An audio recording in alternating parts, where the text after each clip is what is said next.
Hello guys, मैं हूं पंकज अग्रवाल, आपका यूजीसी नेट एजुकेटर। चलिए देखते हैं लॉजिकल रीजनिंग में। नेक्स्ट सेक्शन है square opposition and Indian logic. ये सेक्शन को हम लोग इसमें देखेंगे। Traditional square of opposition. अब क्या है ट्रेडिशनल स्क्वायर ऑफ अपोजिशन, उसके बारे में हम लोग जानते हैं। यहाँ पे देखिए intermediate argument, there are four types of intermediate argument. क्या क्या नाम है? Contradictories, contraries, sub contraries and sub alterns. अब यहाँ पे ये फिगर बहुत अच्छे से डिपिक्ट किया गया है, और पिक्चर जो डिपिक्ट कर रहा है क्या है सब चीज।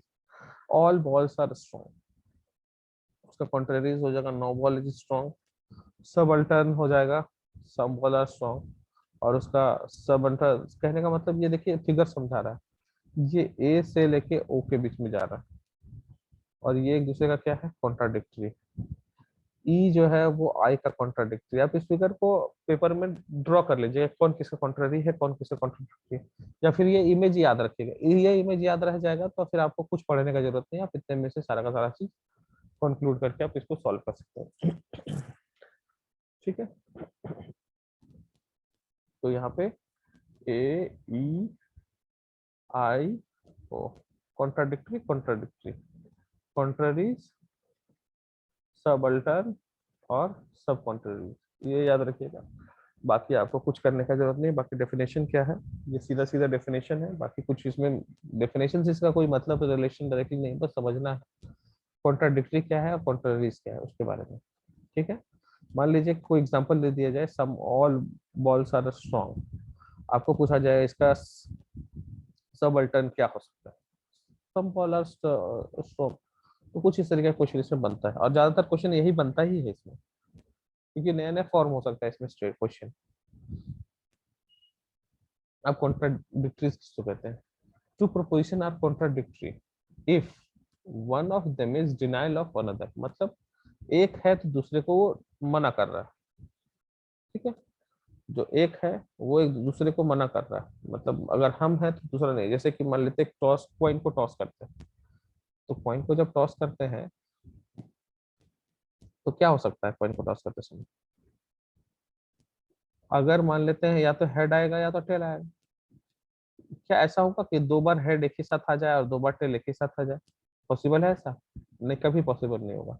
या तो एक बार हेड आएगा या तो एक बार टेल आएगा, लेकिन कभी भी दोनों नहीं आएगा। इस तरीके से इसको कॉन्ट्राडिक्टरी कह सकते हैं यहाँ पे। मतलब एक जो है वो एग्जिस्ट करेगा तो दूसरा एग्जिस्ट नहीं करेगा, और जब दूसरा एग्जिस्ट करेगा तो पहला एग्जिस्ट नहीं करेगा, तो इसी को क्या कहते हैं? कॉन्ट्राडिक्टरी। अब इस फिगर में देखिए कॉन्ट्राडिक्टरी का क्या मतलब। इसको इरेज कर दे रहे हैं थोड़ा। अब देखिए, बॉल स्ट्रांग है तो उसका कॉन्ट्राडिक्टरी क्या है? बॉल स्ट्रांग, कुछ बॉल स्ट्रांग नहीं है। और कोई बॉल स्ट्रांग नहीं है, उसका कॉन्ट्राडिक्टरी क्या है? Some ball strong. कुछ बॉल स्ट्रांग है, तो ये कहलाएगा कॉन्ट्राडिक्टरी स्टेटमेंट। नेक्स्ट, नेक्स्ट है contraries. Two proposition are contrary if they can not both be true. मतलब वो दोनों सही नहीं हो सकते। ध्यान रखिएगा, इसका डायरेक्ट डेफिनेशन कभी कभी दे दिया जाता है, but they might both are false. कहने का मतलब वो दोनों कभी सही नहीं, दोनों सही नहीं हो सकते, लेकिन गलत जरूर हो सकता है। ठीक है, तो उसको कहते हैं हम लोग कॉन्ट्ररीज कहते हैं। अब इस फिगर में आते हैं कॉन्ट्ररीज के बाद में। अब कॉन्ट्ररीज क्या है? All balls are strong, no ball strong. अब एक ही चीज बताइए आप, एक कह रहा है कि सारा का बॉल, सारा का सारा बॉल जो है वो स्ट्रॉन्ग है, दूसरा कह रहा है वो दोनों का दोनों बॉल स्ट्रॉन्ग नहीं है, मतलब कोई भी बॉल स्ट्रॉन्ग नहीं है। तो ये कैसा पॉसिबल है? एक कह रहा है कि बहुत ताकतवर बॉल है, दूसरा कह रहा है ताकतवर नहीं है। तो दोनों कभी सही नहीं हो सकता, लेकिन दोनों गलत हो सकता है। इस तरीके के स्टेटमेंट को क्या कहते हैं हम लोग? कॉन्ट्रडीज कहते हैं। यानी कि सीधा सीधा डेफिनेशन को इसमें अप्लाई कर दीजिएगा, सीधा आसान हो जाएगा। Subcontraries, two proportion are subcontrary if they can not both be false but might both be true. मतलब ऐसा कह सकते हैं कि वो दोनों फॉल्स तो नहीं हो सकता, लेकिन पॉसिबल ही है कि सही हो सकता है। कैसे? देखते हैं। क्या था? सब कॉन्ट्ररीज। अब यहाँ पे देखिए, some balls are strong, some balls are not strong. मतलब कुछ बॉल स्ट्रॉन्ग है तो बाकी के बारे में तो नहीं कहेंगे, जो स्ट्रॉन्ग है वो है, लेकिन बाकी तो नहीं हो सकता, स्ट्रॉन्ग नहीं हो सकता। सम बॉल आर नॉट स्ट्रॉन्ग, कुछ बॉल स्ट्रॉन्ग नहीं है तो कुछ बॉल तो स्ट्रॉन्ग होगा। यहाँ पे क्या हो रहा है कि दोनों को दोनों फॉल्स तो नहीं है, लेकिन दोनों के दोनों मे भी ट्रू हो सकता है, तो इसको क्या कहते हैं, सब कॉन्ट्ररीज। नेक्स्ट सब अल्टर्न्स। A proportion is a subaltern of another if it must be true. If it is subaltern is true. So, sorry, superaltern is true, and the superaltern must be false if the subaltern is false. I is subaltern of A and O is subaltern of E. अब इसको समझते कैसे, कहने का मतलब ये subaltern मतलब ये सारा का सारा जब बॉल स्ट्रांग है तो कुछ बॉल भी तो स्ट्रांग होगा, और कोई भी बॉल स्ट्रांग नहीं है तो उसका कुछ बॉल भी स्ट्रांग नहीं होगा। तो ये हो गया सबल्टन, मतलब यहाँ पे जब ऊपर का वो पूरा है तो उसके बारे में कुछ में बता रहा है, जैसे मतलब बॉल बॉल है, सारा का सारा बॉल स्ट्रांग है तो उसमें से एक दो बॉल तो भी तो स्ट्रांग होगा ना। वैसे ही बता रहे हैं यहाँ पे कोई भी बॉल स्ट्रांग नहीं है, उसमें से कुछ कोई भी नहीं है तो उसमें कुछ भी तो होगा जो नहीं है। तो यही है इसका सब अल्टर, तो यही है स्क्वायर ऑफ अपोजिशन। डेफिनेशन ध्यान रखिएगा किसमें क्या होता है और कौन किसका कॉन्ट्ररी है, कॉन्ट्राडिक्टरी है, कॉन्ट्ररीज है, ये बहुत जरूरी है, क्वेश्चन इससे बनता है। Next, immediate inference inference. तो इसके बारे में वैसा कोई जरूरी नहीं है, लेकिन पढ़ लीजिए। Immediate inference are logical operations which can be performed on categorical statements in order to change into another, मतलब एक को दूसरे में बदलने को ही क्या कहते हैं, इमीडिएट इन्फ्रेंस कहते हैं। There are three type concepts of such operations, conversion, observation and contraposition, ये होता है इमीडिएट इन्फ्रेंस। नेक्स्ट आता है इंडियन लॉजिक, ये भी बहुत इंपॉर्टेंट सेक्शन है, इससे भी क्वेश्चन बहुत बनता है।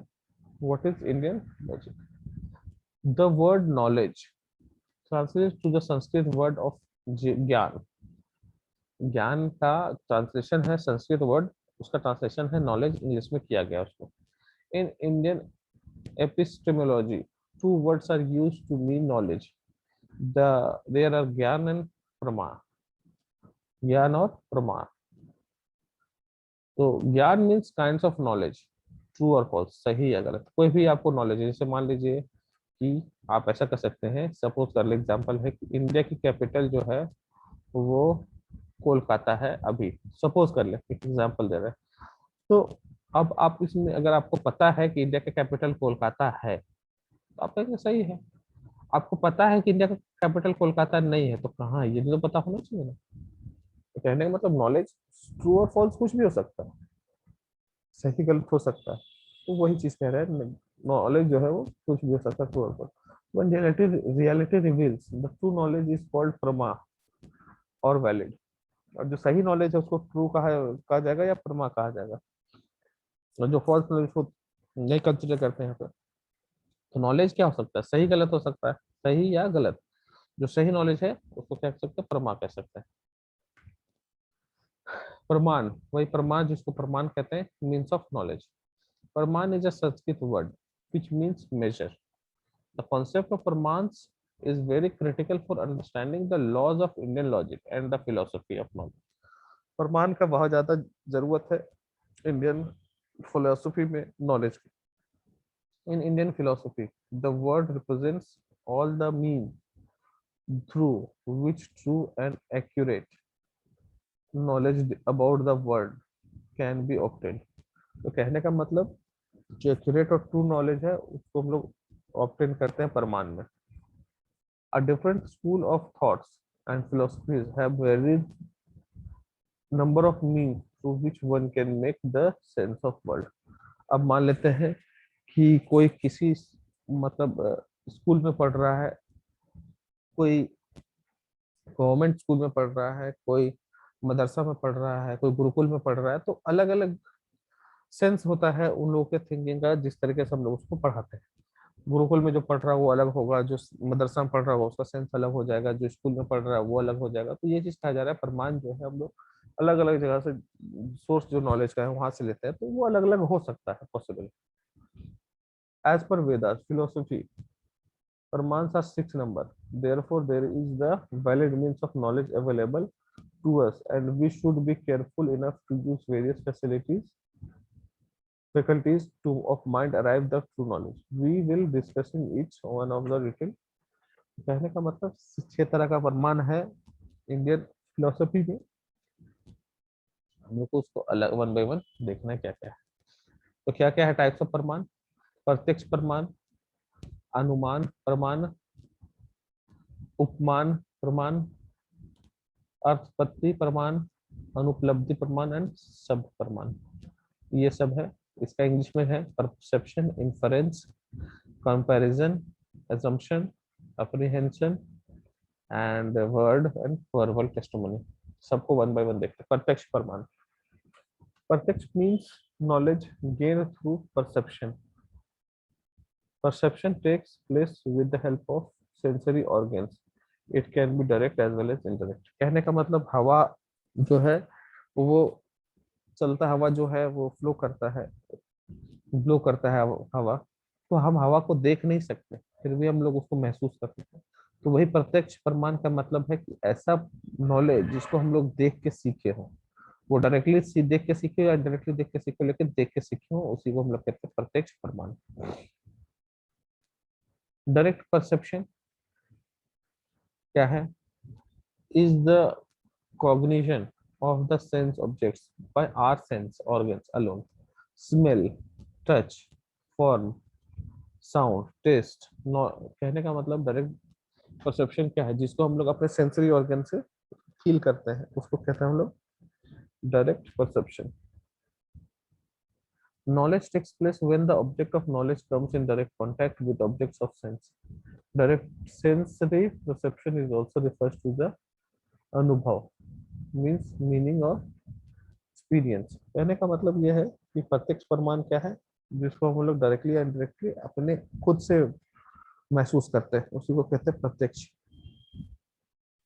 डायरेक्ट क्या है? जो सेंसरी हम लोग सेंसरी ऑर्गन से फील करते हैं। इनडायरेक्ट क्या है? उसके बारे में समझते हैं। Creates knowledge based on memory, स्मृति। Once we have know what an apple look like, this gets feed into our memory और स्टॉक ऑफ नॉलेज। तो यहाँ पे इंटरेस्ट क्या है कि हम लोग किसी चीज को देखें और देखने के बाद उसको हम लोग अपने दिमाग में स्टोर कर लिए। नेक्स्ट टाइम जब हम उसको देखेंगे तो रिकॉल करेंगे ये क्या है, वही चीज में इनडायरेक्ट नॉलेज है। In later instances, whenever we see any red colored and round shaped fruit, our previous memory directs us to categorize them as apple। लोग उसको एप्पल के, अब बच्चे को देखिए, बच्चे में क्या होता है कि सपोज किसी चीज को एक बार वो देख लिया तो उसके दिमाग में वो चीज आ जाता है, और जब आ जाता है तो नेक्स्ट टाइम वो देखता है तो सपोज सिमिलर स्ट्रक्चर हो उसका। सिमिलर स्ट्रक्चर कहने का मतलब सपोज कर रहे हैं कि एप्पल का एग्जांपल ले लेते हैं। एप्पल को अगर ओरिजिनल एप्पल को हम किसी बच्चे को दिखा दें और उसके एक दिन बाद सेम स्ट्रक्चर का एप्पल ना हो, कुछ दूसरा चीज हो, उसको दिखाए बच्चे को, तो वो बच्चा जो है वो एप्पल ही समझेगा, ऐसा समझ सकते हैं आप। इसी चीज को कहा जाता है indirect perception.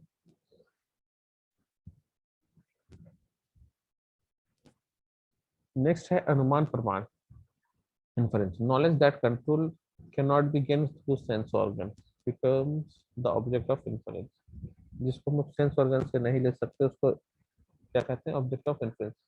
We infer knowledge of what we don't see from what we can see. This is also considered to be source of valid meditated knowledge। कहने का मतलब अनु अनुमान का इन्फ्लुएंस का क्या मतलब है? जिसमें हम लोग डायरेक्टली अपने सेंसरी ऑर्गन से तो नहीं समझ सकते, लेकिन हाँ हम लोग उसको अपने नॉलेज से इन्फर कर सकते हैं।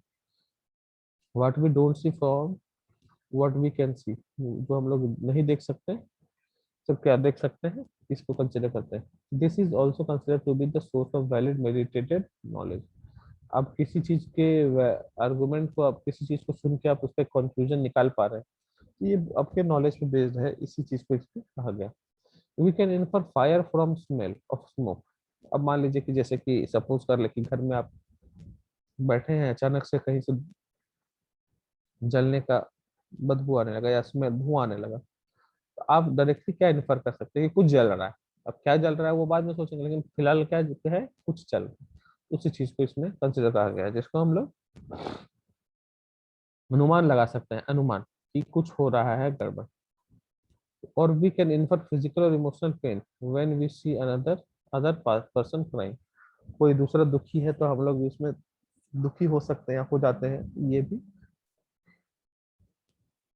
अनुमान प्रमाण का पार्ट है। नेक्स्ट है उपमान प्रमाण। This kind of knowledge is acquired by the perception of similarity between two different objects knowledge. मतलब दो चीजों का नॉलेज है, उससे हम लोग जब कुछ चीज गेन कर सकते हैं करते हैं तो उसे कहा जाता है उपमान प्रमाण, कंपैरिजन ऑफ और analogy. It is difference it is different from mere perception and inference and it is based on comparison। जो भी कंपैरिजन पे बेस्ड होगा उसको उपमान प्रमाण कहेंगे। ध्यान रहे, सीधा सीधा स्टेटमेंट पे ध्यान दीजिएगा, उसी से क्वेश्चन बनता है। एग्जांपल दिया गया, आप पढ़ सकते हैं। A person who has learn that monkey animal that jump on the trees is called monkey in this city. When this person goes to jungle and see a similar looking animal which jumps on the trees, we can say that the wild monkey is like the monkey in the my city, or the my monkey in sorry on the or the monkey in my city is like the wild monkey. Such knowledge is possible when there is prior familiarities with particular thing, which lets the person compare both the things based on the familiarity। तो कहने का मतलब यह है कि जब भी दो चीजों को हम लोग देखते हैं, डिफरेंट चीजों काइंड को, और जब उनसे कंपेयर करते हैं तो उसी को क्या कहते हैं, उपमान प्रमाण। इसको कंपैरिजन ऑफ एनालॉजी कहते हैं। जिसमें यहाँ पे दिया गया बंदर का एग्जांपल, आप शहर में बंदर देखे और जंगल गए तो वहाँ बंदर देखे, ऐसा कंपैरिजन कर सकते हैं कि मेरा शहर का जो बंदर है वो सिमिलर दिखता है इस जंगल के बंदर के। तो कुछ इस तरीके से इसमें कंसिडर कर सकते हैं। नेक्स्ट है अर्थपत्ति प्रमाण, एजम्पशन और implication. Knowledge gain through seeing the relationship between cause and effect. Knowledge gain करना है कॉज एंड इफेक्ट के रिलेशनशिप से। और अर्थपत्ति प्रमाण, it includes postulation, superposition and presumption। ये क्या क्या इंक्लूड करता है, postulation, superstition and presumption। This form of knowledge is either gain from what we have seen और heard and under assuming rightly. तो इस तरह का नॉलेज कहाँ से मिलेगा हम लोगों को, कहाँ से देखे हैं, कहाँ से सुने, इस तरीके से। For example, a healthy person says that he does not walk at night. एक हेल्दी आदमी जो है वो रात को नहीं चलता है। From this proposition we can postulate that this person walk during the day. Without this assumption it is not possible to explain why the person is not walking during night। कहने का ये सीधा सीधा मतलब है कि कोई नॉलेज हम लोग गेन कर रहे हैं कॉजल और इफेक्ट से। अब यहाँ पे कॉज क्या दिया गया है कि जैसे मान लेते हैं कि कोई आदमी रात को चल रहा है, तो रात को चल रहा है तो वो बीमार होगा या फिर उसमें बीमारी होगा। लेकिन कोई आदमी जो, इसका ये तो मतलब नहीं कि वो रात को नहीं चल रहा है, इसका मतलब वो दिन को चल रहा है, ऐसा इसका मतलब तो डायरेक्टली नहीं कर सकते। कोई चल रहा है या नहीं चल रहा है उससे अलग चीज हो जाता है। तो हम लोग यहाँ पे किसी एक चीज को कंसिडर करके उसका कॉज और उसका इफेक्ट हम लोग नहीं कर समझ सकते, इसीलिए इसको कहा जाता है अर्थपत्ति प्रमाण। अर्थपत्ति प्रमाण कहने का मतलब किसी एक चीज को दिया गया है और उसके बारे में हम लोग उसको डिटेल में नहीं बता सकते, दूसरे से रिलेटेड उसके बारे में। जैसे कि यही चीज कहा गया है कि कोई रात में चल रहा है, तो रात में क्यों चल रहा है, या फिर अगर कोई रात में नहीं चल रहा है तो वो दिन में चल रहा होगा इसलिए रात में नहीं चल रहा है, ऐसा कोई रीजन तो डायरेक्टली है नहीं। इसलिए इस तरह का कंक्लूजन को अर्थपत्ति प्रमाण कहते हैं। तो इसको अच्छे से आप लोग पढ़ लीजिएगा। नेक्स्ट, अनुपलब्धि प्रमाण। This is based on the apprehension और non existence things based on perception, non perception. This means the perception as well as non perception can be source of valid knowledge. Example, there is no student in the class, there is no water in the glass, because we cannot perceive students in the class at the moment, we can conclude that there is no student in the class। तो अनुप्राप्तिक प्रमाण कहने का मतलब जो apprehension और non existence पे based होता है। मान लीजिए जब स्कूल का टाइम खत्म हो गया तो कोई बच्चा तो वहां नहीं रहेगा, तो उससे हम लोग ये इमेजिन कर सकते हैं कोई क्लास में बच्चा नहीं। अगर हम लोग पानी पी लिए और क्लास में वाटर नहीं है तो हम लोग ये इमेजिन कर सकते हैं कि ग्लास में वाटर नहीं बचा। तो कुछ इस तरीके का अनुपलब्धि प्रमाण होता है। नेक्स्ट है शब्द प्रमाण। This is gain through the verbal testimony, बोलने से जो आता है हमारा। a lot of knowledge that we gain about the world is through verbal testimony, text, symbols, words. It is either uttered or written. ये क्या होता है, बोला जाता है, या तो लिखा हुआ होता है या तो बोला जाता है। तो वर्बल टेस्टिमनी को क्या कहते हैं हम लोग, शब्द प्रमाण कहते हैं। A verbal testimony must have valid source of its object's knowledge to be true. In ancient times, Vedas were considered to be the most authentic source of knowledge by most of the Indian philosophers. Some Western philosophers totally reject this idea and called for concept-based knowledge. This also opened the debate that there can be various sources of knowledge, objects, and its validity and reliability depends on the source as well as context. कहने का मतलब हम लोग ये समझते हैं कि हम लोग एंशिएंट टाइम में ये मानते थे कि में ऑथेंटिक सोर्स जो है हमारे पास वो क्या है, वेद है। लेकिन वेस्टर्न फिलोसोफर जो है वो रिजेक्ट करते थे और कहते थे कि कुछ और भी चीज हो सकता है जिसमें कंटेंट बेस्ड होगा या फिर कॉन्सेप्ट बेस्ड होगा, तो इस तरह की चीजों को भी हम लोग इसके कंटेक्स्ट में ऐड कर सकते हैं। In modern days, we really rely on newspaper, books, journals, TV news, etc. to form our object of knowledge or opinion. और इसमें एक तो हम खुद से ऐड करना चाहेंगे सोशल मीडिया। आजकल सोशल मीडिया के आ जाने के बाद लोग इतने ज्ञानी लोग मिल गए हैं इंडिया में कि लगता है कि उनसे बड़ा नॉलेजेबल इंसान कुछ नहीं है। कुछ पर्टिकुलर वीडियोस को देखेंगे, कुछ वीडियोस को देखेंगे और उसके बाद वो कहेंगे कि हम दुनिया का सबसे ज्ञानी इंसान है और सजेशन देना स्टार्ट कर देंगे सोशल मीडिया। तो आई रियली कंडेम, या फिर हम इस चीज को रियली कह सकते हैं कि हम लाइक नहीं करते कि थोड़े से नॉलेज से हम लोग बहुत सजेशन देने लगते हैं सोशल मीडिया में किसी भी चीज को लेकर। लगता है कि हम उसमें मास्टरी करके बैठे। तो हर एक पर्सन का जो फील्ड और सेक्शन है वो अलग अलग है। तो जो जो कर सकता है हम लोग को पर्टिकुलरली उसी पे ध्यान देना चाहिए, किसी पर्टिकुलर हर चीज पे ध्यान नहीं देना चाहिए। अगर मेरा नॉलेज पढ़ाई में है तो और हमसे पढ़ाई से रिलेटेड अगर कोई कुछ पूछ रहा है या कुछ गलत है तो हम उसमें कमेंट कर सकते हैं या उसमें सजेशन दे सकते हैं। लेकिन अगर हमको मार्केटिंग के बारे में पूछने लगे तो हम मार्केटिंग के बारे में सजेशन नहीं दे सकते। तो सिंपल सा वही बात है, कोई पढ़ाई कर रहा है आर्ट्स का, वो नॉलेज है उसको मेडिकल साइंस का, उसको नॉलेज है इकोनॉमिक्स का, तो वो अलग अलग पॉइंट है। तो इसीलिए ध्यान रखें, सोशल मीडिया बहुत गलत चीज है जिससे हम लोग, ये इवन खुद हम भी अपने में अगर कहें तो ये अप्लाई हो जाता है कभी कभी, लेकिन इस चीज से दूर रहे। कोई भी जो नॉलेज है उसको ऑथेंटिक सोर्स से ही समझें और सुने, तभी जाके आप इस चीजों से दूर रह सकते हैं। और ये बहुत खतरनाक होने वाला है आने वाले समय में, ध्यान रखिएगा इस चीज। नेक्स्ट है स्ट्रक्चर एंड काइंड्स ऑफ अनुमान। इन Sanskrit inference is known as anuman. Anuman is the second source of valid knowledge according to the Nyaya school. Anuman is the meditated indirect source of knowledge. The word anuman is combination of anu, which means after, and man, which means knowledge. So after knowledge, anuman का मतलब after knowledge. So the combination of meaning is the after knowledge. Let us take the following example. The hill is fiery because of the hill is smoky. अब क्या है कि हम लोग अनुमान लगा रहे हैं, हिल इज फायरी, हिल में आग लगा है। बिकॉज कैसे हम इसको समझ पाए कि क्योंकि हिल के ऊपर स्मोक, धुआं है, तो इस वजह से हम समझ पा रहे हैं कि हिल में यानी पहाड़ में आग लगा है। नेक्स्ट है 5 members of Indian syllogism are called avayava are. तो क्या है, pratijna proposition, hetu reason, udaharana example, upanaya application, nigamana deduction. तो ये है इंडियन सिलोगिज्म का 5 अवयव। These 5 members of syllogism must be illustrated in the following way. The following is the typical न्याय syllogism. The hill has fire.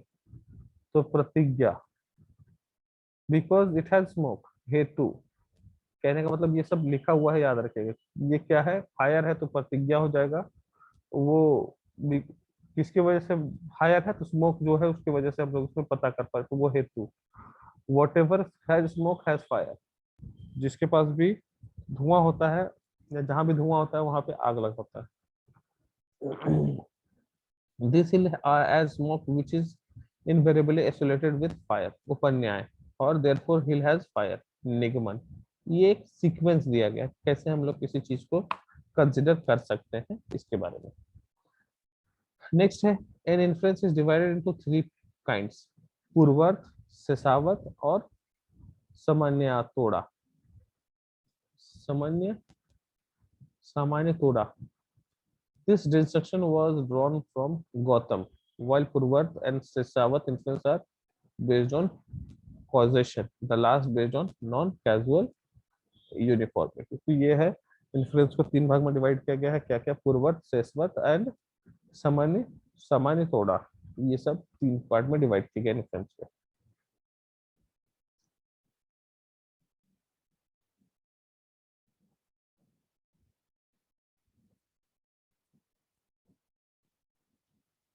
चलिए देखते हैं पूर्वत influence. When we infer an unperceived effect from a perceived cause, we have पूर्वत inference। ठीक है, कहने का मतलब ये है, थोड़ा सा हिंदी टर्म है, इसे थोड़ा समझने में समय लग सकता है। जब हम लोग कोई भी चीज अनपरसीव्ड चीजों को इन्फर मतलब समझते हैं from a perceived cause, we have पूर्वत इन्फरेंस। कहने का मतलब पहले से हम उसके इन्फ्लुएंस को लगा कर रखते हैं। We see the dark clouds in the sky in the morning and infer future rain from the dark clouds. कहने का मतलब कोई भी चीज जो नहीं हुआ है उसको हम लोग अज्यूम कर रहे हैं किसी पर्टिकुलर चीज को देखते हुए। अब जैसे कि मान लेते हैं, इसे में एग्जांपल लिखा हुआ है कि हम लोग डार्कर क्लाउड देख रहे हैं आसमान में, तो अब क्या इमेजिन कर सकते हैं कि रेन हो सकता है। तो एक अनुमान लगाना, पूर्वर्त इंफरेंस लगाना, मतलब जो पहले से है। मान लीजिए कोई बहुत पढ़ाई कर रहा है, बहुत पढ़ाई कर रहा है, तो आप ये समझ सकते हैं ना कि पढ़ाई कर रहा है बहुत ज्यादा, तो वो पास कर सकता है फर्स्ट डिवीजन से।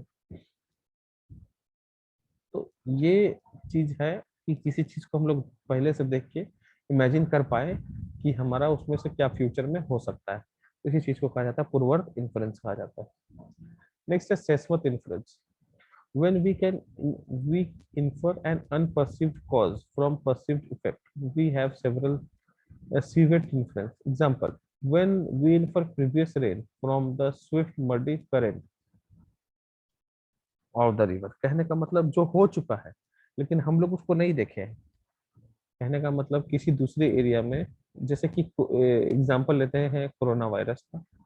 जैसे मान लेते हैं कि पिछले ईयर, लास्ट ईयर, जब कोरोना वायरस का फियर था, तो वो फियर इसलिए था क्योंकि हम लोग उसके इफेक्ट को नहीं देखे थे।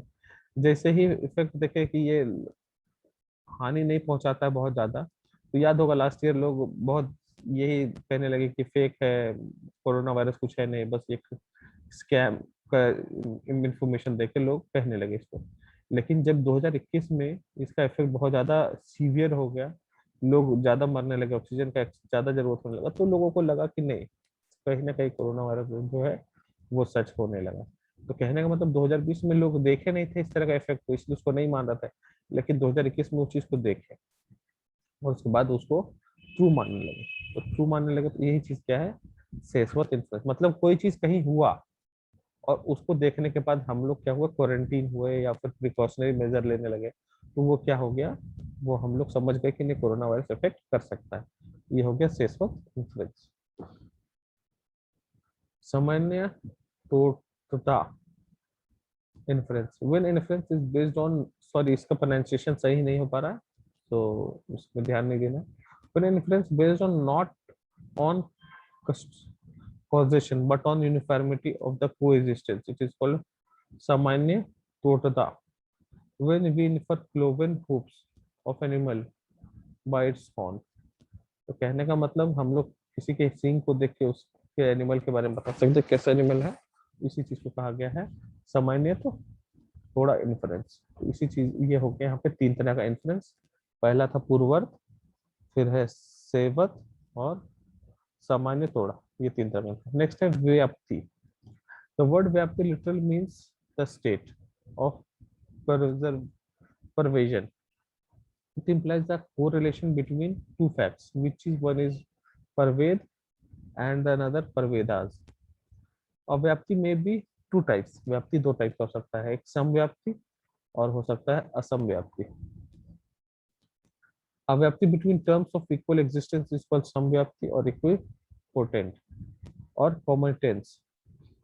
Example, nameable and knowledge. Whatever nameable is knowledge, and again, whatever is knowledgeable is nameable.